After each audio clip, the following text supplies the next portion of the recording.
Maglalagak ang Megaworld Corporation ng 10 na bilyong piso para sa pagpapatayo ng mga bagong lifestyle mall at commercial center sa iba't ibang township nito sa bansa. Ang investment na ito ay bahagi ng mas malaking 65 billion pesos capital expenditure program ng kumpanya para sa taong 2026. At bago natin ituloy, kung ikaw ay bago pa lang sa aking YouTube channel ay huwag kalimutan mag-subscribe at i-click na rin ang bell icon para lagi kang updated sa mga bago kong upload video. Magdaragdag ito ng higit sa 150,000 square meters ng gross floor area sa kasalukuyang retail portfolio ng kumpanya, dahil magsisimula itong konstruksyon hanggang sa susunod na taon bilang bahagi ng patuloy na pagpapalawak nito upang mapalago ang portfolio nito sa 1 milyong square meters ng gross leasable area, GLA, sa 2030. Kabilang sa mga bagong retail development ang Capital Mall sa San Fernando sa Pampanga, Northwind Global Concourse sa Marilao at Bocaue sa Bulacan, Maple Grove Mall sa General Trias, Cavite at Upper East Mall sa Bacolod.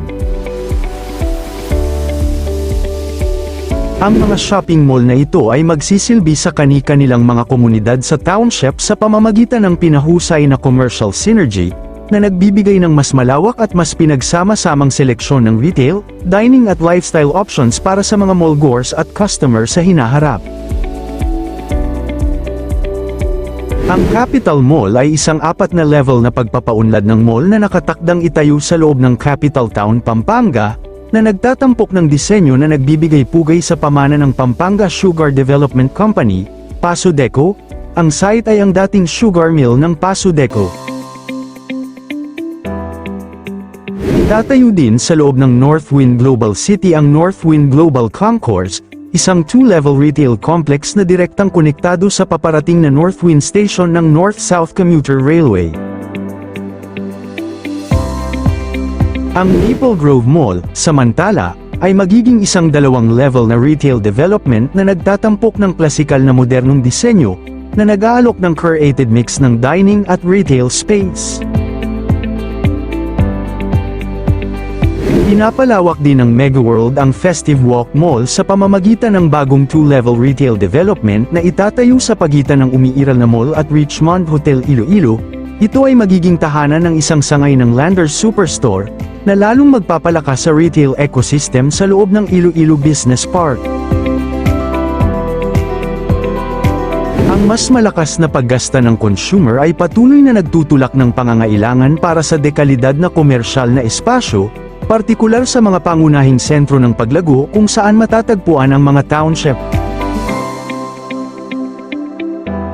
Ang retail expansion ay bahagi ng 65 billion pesos capital expenditure program ng Megaworld para sa taong ito, na sumusuporta sa patuloy na pagpapalawak ng mga residential, office, hospitality at retail offerings nito sa mga pangunahing township nito sa Metro Manila at mga probinsya, kabilang ang Bacolod, Iloilo, Pampanga, Cavite at Palawan. Ang Megaworld ay kasalukuyang mayroong higit sa 500,000 square meters ng gross leasable area sa retail na inventaryo nito.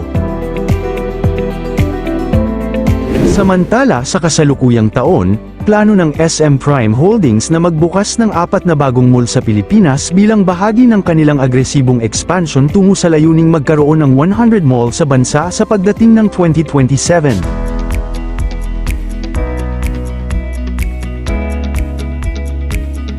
Ang SM City Zamboanga ay nakatakdang magbukas sa March 2026, ayon sa mga ulat. Ito ang ikalawang SM Supermall sa Zamboanga Peninsula na magsisilbing pangunahing lifestyle destination na may kumpletong shopping, dining, at entertainment features. Dahil sa mga hamon sa manpower, ang pagbubukas nito ay inusag mula sa orihinal na target na huli ng 2025.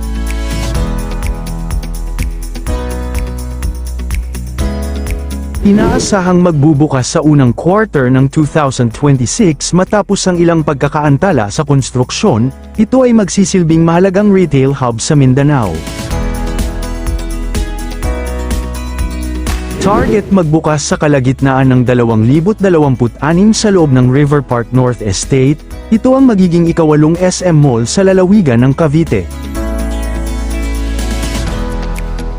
Ang SM Prime Holdings Incorporated, SM Prime, ay patuloy sa agresibong pagpapalawak ng kanilang network ng SM Supermall sa Pilipinas, na may layuning gawing mas moderno, eco-friendly, at sentro ng komunidad ang kanilang mga pasilidad. Plano ng SM Prime na magbukas ng mga bagong mall bawat taon upang maabot ang target na 115 malls sa bansa pagdating ng 2035. Inaasahang magbubukas ang 3 hanggang 4 na bagong mall, kabilang ang SM City Santa Rosa, Yulu, sa Nuvali. Kasama sa pipeline ang muling pagtatayo ng Harrison Plaza sa Maynila, 2027, SM Malolos sa Bulacan, 2028, at mga bagong sangay sa Cavite, 2029, at Pasay, 2030. Hanggang February 2026, ang SM Supermalls ay mayroon ng 89 na mall sa Pilipinas at 9 sa China. Hindi lamang bagong tayo ang tinututukan, may nakol ang 150 bilyon pesos para sa redevelopments upang gawing greener at smarter.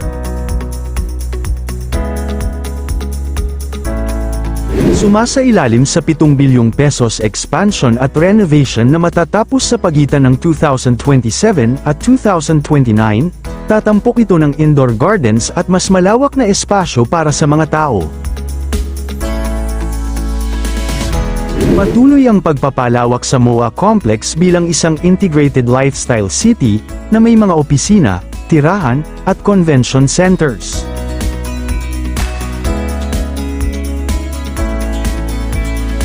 Higit na nakatuon ang mga bagong proyekto sa mga probinsya o countryside, upang suportahan ang paglago ng ekonomiya sa labas ng Metro Manila.